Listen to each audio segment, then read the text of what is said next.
5가지 사랑의 언어. 미셸은 거실에 앉아 노트북 자판을 두드리고 있었다. 남편이 다용도실에서 세탁기를 돌리는 소리가 났다. 입가에 미소가 번졌다. 요즘 들어 남편 브래드는 아파트 청소를 하고 저녁 설거지를 하고 잔심부름을 하느라 분주하다. 미셸이 대학원 졸업시험을 치르는 중이기 때문이다. 미셸은 감사했다. 사랑을 느낄 수 있었다. 미셸의 제1의 사랑의 언어는 내가 소위 봉사라고 부르는 것이었다. 봉사란 배우자가 원하는 바를 해주는 것을 말한다. 그녀를 도와줌으로써 기쁘게 하고 그녀를 위해 무엇인가를 함으로써 사랑을 표현하는 것을 말한다. 앞장에서 본 더구도 그랬다. 요리를 하고 식탁을 정리하고 설거지를 하고 옷장을 청소하고 세면대에서 머리카락을 끄집어내고 거울에 붙은 오물을 닦아내고 쓰레기를 버리고 기저귀를 갈아주고 침실에 페인트 칠을 하고 책장에 먼지를 털어내는 것 등이 봉사라는 사랑의 행위들이 된다. 이러한 일들은 생각하고 계획을 세우고 시간을 내는 노력과 정력을 요구한다. 자발적으로 이러한 일을 하면 정말 놀라운 사랑의 표현이 될 수 있다. 나는 봉사의 능력을 노스캐롤라이나 주의 차이나 그로브라는 작은 마을에서 발견했다. 차이나 그로브는 노스캐롤라이나 중앙에 위치해 있는데 차이나벨이 나무로 둘려져 있는 도시이다. 인구 1,500명의 직물산업이 발달한 도시이다. 나는 10년 이상을 인류학과, 심리학과, 신학을 공부하느라 그곳을 떠나 있었다.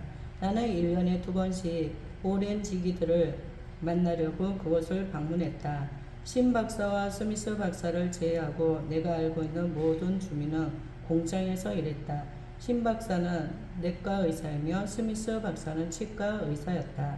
물론 블랙번 목사님도 그대로 계셨다. 차이나 그로브에 사는 대부분의 부부들은 직장과 교회를 중심으로 생활했다.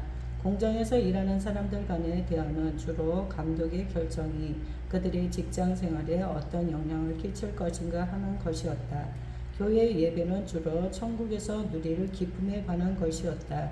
이 전형적인 미국의 조그만 도시에서 나는 사랑의 언어인 봉사를 발견했다. 주일 예배 후에 차이나벨이 나무 밑에 있는데 마크와 메리가 내게 다가왔다. 나는 그들이 누군지 몰랐다. 내가 그곳을 떠나 있는 동안 잘한 사람이겠거니 했다. 마크는 자신을 소개하면서 상담을 연구하신다는 이야기를 들었습니다. 라고 내게 말을 걸어왔다. 예, 좀 했습니다. 라고 했다. 그는 한 가지 질문하고 싶은 것이 있습니다. 단 한 군데도 일치하는 구석이 없는 부부도 결혼 생활을 할 수 있습니까? 라는 것이었다. 지극히 개인적인 문제를 일반적 문제인 양 묻고 있음을 나는 알아차렸다. 나는 그의 질문을 무시하고 신상에 대해 물었다. 결혼한 지 몇 년 되었습니까? 2년이요. 그런데 우리 부부는 너무 다릅니다. 예를 들면 어떤 것이지요? 라고 이어서 질문했다. 저 한 예로요. 메리는 내가 사냥하는 것을 무척 싫어합니다. 나는 공장에서 하루 종일 일합니다. 그래서 토요일에만 사냥 가곤 합니다. 그것도 매주 토요일이 아니라 사냥철에만 말입니다. 조용히 듣고만 있던 메리가 끼어들었다. 아니에요. 사냥철이 지나면 또 낚시하러 가죠. 토요일만 가는 것이 아니라 어떤 때는 휴가를 내서도 갑니다. 친구들과 사냥하기 위해 1년에 한두 번 단지 2, 3일간 휴가하는 거예요. 그것이 큰 문제가 되지 않는다고 생각하는데요. 그 밖에 또 다른 것이 있나요? 예, 있지요. 그녀는 교회에 빠지지 않고 참석하는 것을 원해요. 주일 아침 예배는 그래도 괜찮아요. 하지만 저녁에는 집에서 좀 쉬고 싶어요. 그때 혼자 가는 것은 물론 개의치 않아요. 그때 그녀가 혼자 가는 것은 물론 개의치 않아요. 나도 꼭 가야 한다니까 문제지요. 메리가 다시 말을 가로막았다. 당신은 내가 가는 것도 싫어했잖아요. 내가 교회에 가려고 하면 늘 빈정거리잖아요. 나무 그늘 밑에 있긴 했으나 열기가 달아오르고 있었다. 이제 막 상담가로 일하기 시작하는 젊은 나이기에 두려운 생각이 들긴 했지만 나는 계속 질문을 하며 그들의 말을 경청했다. 그 밖에 또 다른 것이 있습니까? 이때 메리가 그나 하루 종일 내가 집에 있으면서 집안일이나 하길 원하죠. 혹시 친정 어머니를 뵈러 간다거나 쇼핑이라도 가면 몹시 화를 냅니다. 라고 말했다. 장모님을 뵈러 가는 것 자체를 싫어하는 것은 아닙니다. 다만 내가 퇴근했을 때 집안이 깨끗이 정돈되어 있기를 바랄 뿐입니다. 어떤 주에는 3, 4일씩이나 침대도 정돈하지 않고 거의 일주일에 반은 저녁 준비도 제대로 하지 않아요. 나는 힘들게 일합니다. 그러니 퇴근해서 곧장 저녁 식사를 하고 싶지요. 그런데 집은 온통 아수라장이지요. 라고 그런 말을 이어갔다. 아이들 물건은 마룻바닥에 널려있고 아이들도 지저분하지요. 나는 더러운 것을 몹시 싫어합니다. 그녀는 돼지우리 같은 곳에 살아도 행복한가 봐요. 우리가 사는 집은 아주 좁아요. 그러니 좀 깨끗하게 정리하고 살아야지요. 그가 집안에서 나를 도와주면 안 되나요? 라고 메리가 물었다. 집안에서는 아무것도 해서는 안 되는 남편처럼 행동합니다. 그가 하고 싶어하는 것은 오로지 직장에서 하는 일과 사냥뿐이랍니다. 모든 것은 내가 해야 하는 것으로 생각하지요. 계속 불만사항을 캐내기보다 해결책을 모색해야겠다는 생각을 하면서 마크에게 주문했다. 결혼 전 데이트할 때도 토요일마다 사냥을 갔나요? 거의 대부분이지요. 하지만 토요일 밤에는 그녀를 만나기 위해 집에 왔지요. 그녀를 만나러 가기 전에 트럭을 닦기도 했고요. 더러운 트럭을 몰고 그녀를 만나러 가긴 싫었거든요. 메리 몇 살에 결혼했지요? 18살 때요. 고등학교를 졸업하고 곧 결혼했어요. 마크는 나보다 1년 먼저 졸업해 직장 생활을 했어요. 고등학교 졸업반 때 마크는 얼마나 자주 만나러 왔나요? 거의 매일 밤이지요. 사실 오후 내내 함께 있다가 우리 식구와 저녁도 먹고 돌아가곤 했어요. 집안일도 좀 거들어주면서 저녁 식사 때까지 함께 앉아 이야기하곤 했지요. 마크 저녁 식사 후에는 둘이 무엇을 했나요? 마코는 좀 쑥스러워하며 보통 남들이 하는 식으로 우리도 그랬어요 라고 말했다. 그러나 내가 숙제를 해야 할 때는 도와주곤 했는데 어떤 때는 1시간 이상 걸리기도 했어요. 내가 졸업한 때 크리스마스 광고를 맡았는데 그는 3주간이나 오후에 와서 도와주곤 했어요. 그는 대단히 열심히 했지요. 화제를 좀 받고 나는 세 번째로 문제가 되는 것에 대해 그들에게 물었다. 마크, 그녀와 데이트할 때 주일 저녁에 교회에 갔었나요? 그럼요. 내가 교회에 가지 않는다면 그날 밤에 그녀를 볼 수 없었거든요. 그녀의 아버지는 매우 엄격한 분이셨어요. 나는 실마리가 풀리는 기미를 느꼈으나 그들은 전혀 그런 것 같지 않았다. 메리를 향해 나는 마크와 데이트할 때 어떤 면에서 그가 당신을 사랑하고 있다고 믿었나요? 다른 남자들과 다른 점은 무엇이었나요? 하고 물었다. 그때 그는 모든 면에서 나를 도왔어요. 정말 열심히 도와주었었어요. 다른 아이들은 아무도 그렇게 하지 않았는데 마크는 정말 자연스럽고 어색하지 않게 나를 도와주었어요. 심지어 우리 집에서 저녁 식사를 하고 나선 설거지도 했으니까요. 그는 정말 멋지고 훌륭한 친구였는데 결혼 후에는 아주 달라졌어요. 그는 전혀 도와주지 않거든요. 마크를 쳐다보며 결혼 전엔 왜 당신이 모든 것을 도와주었다고 생각하나요? 라고 나는 물었다. 그녀가 나를 사랑하며 그렇게 해주기를 바랐기 때문에 자연스럽게 그렇게 했지요. 그렇다면 결혼하고 나서는 왜 그녀를 도와주지 않나요? 예, 내 생각에는 내가 늘 보아온 대로 한 것이지요.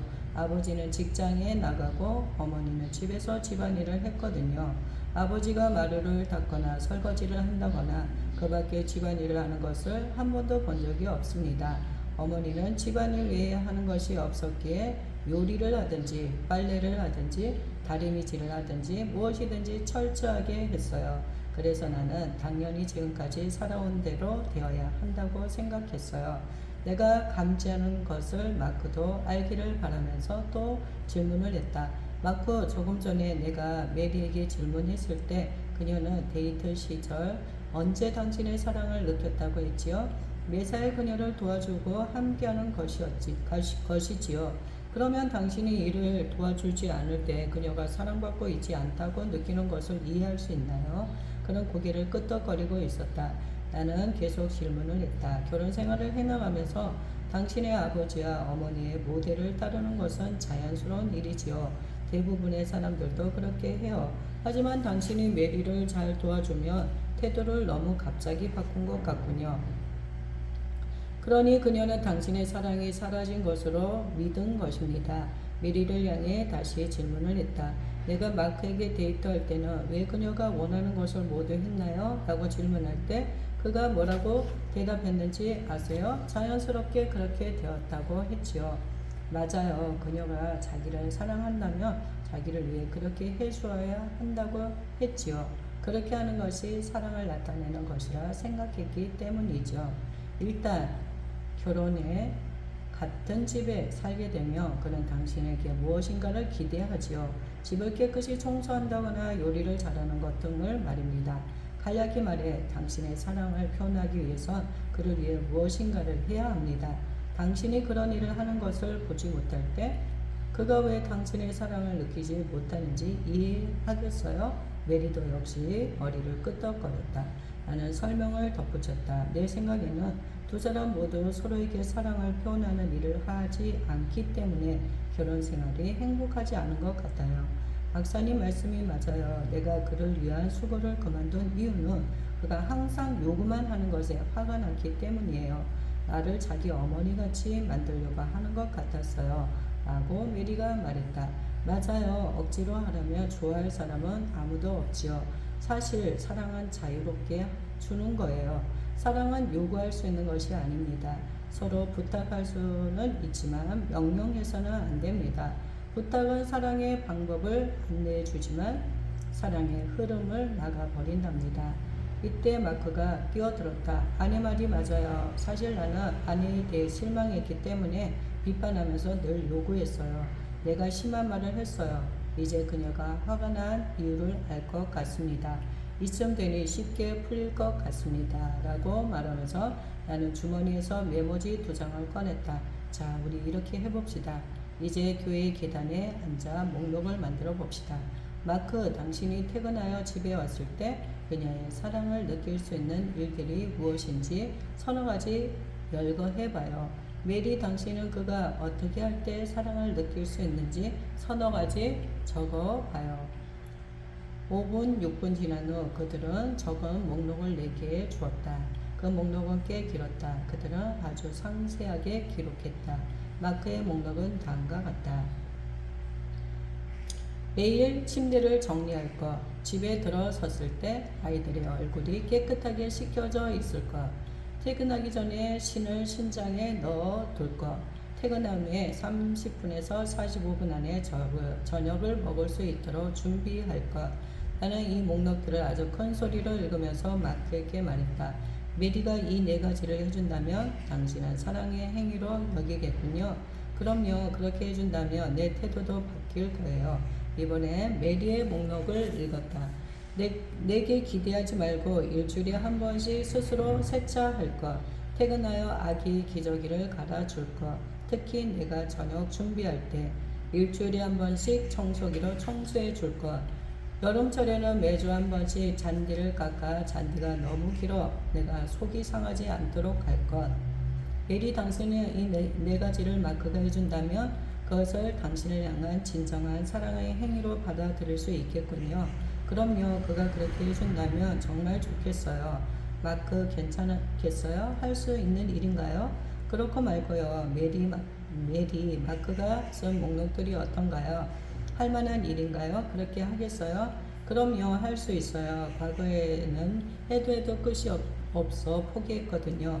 마크, 내가 지금 제시하는 대로 하려면 아버지와 어머니처럼 하면 안 된다는 사실을 이해하나요?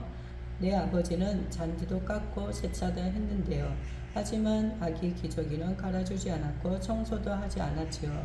맞아요. 그랬어요. 라고 그가 말했다.